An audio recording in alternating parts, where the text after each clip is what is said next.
கொரோனாவிலிருந்து மீள break the chain.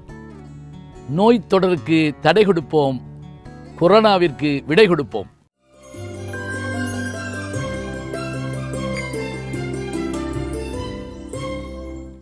வணக்கம். திரைக்கடல் ஓடியும் திரவியம் தேடு, இது நம்முடைய பழமொழி.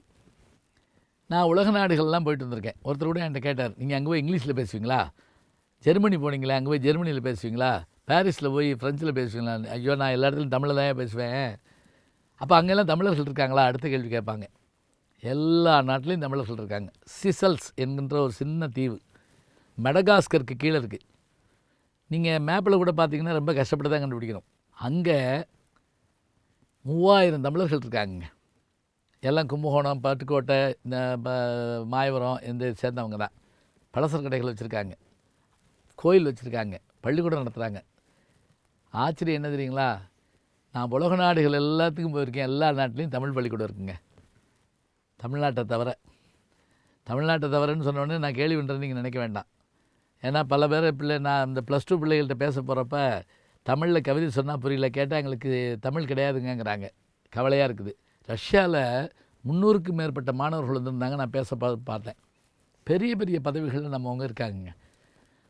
எல்லாருக்கும் என்ன அப்படின்னா, இந்த தலைமுறை அங்கே இருக்காங்களே தவிர நம்ம போனோடனே விசாரிக்கக்கூடியது எந்த மாவட்டம் எந்த ஊருன்னு சொல்லி நம்ம மாவட்டம்னு சொல்லிட்டா போதும். அவங்களுக்கு அவ்வளோ சந்தோஷம். நாங்கள் அந்த ஊர் தாங்க, அங்கேருந்து பக்கத்தில் தான்.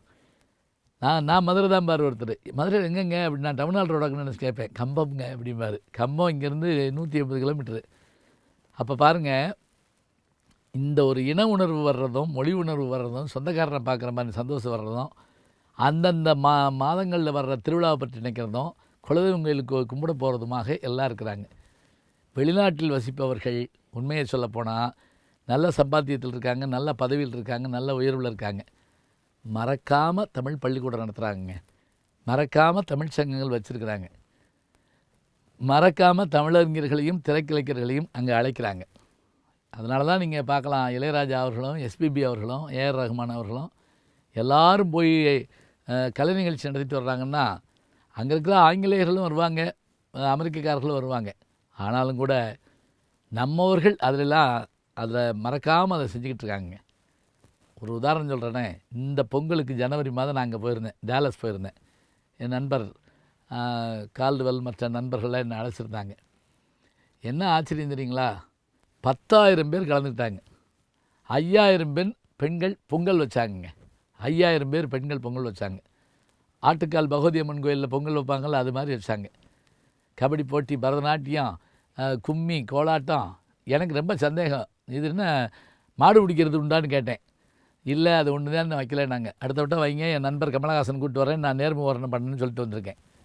அப்போ பாருங்கள், அயலகத்தில் கடுமையாக உழைக்கின்ற தோழர்களும் உண்டு. அயலகத்தில் நல்ல சம்பாத்தியம் பண்ணி நல்ல உயர்வு பதவிகள் இருக்கிறவங்க இருக்கிறாங்க.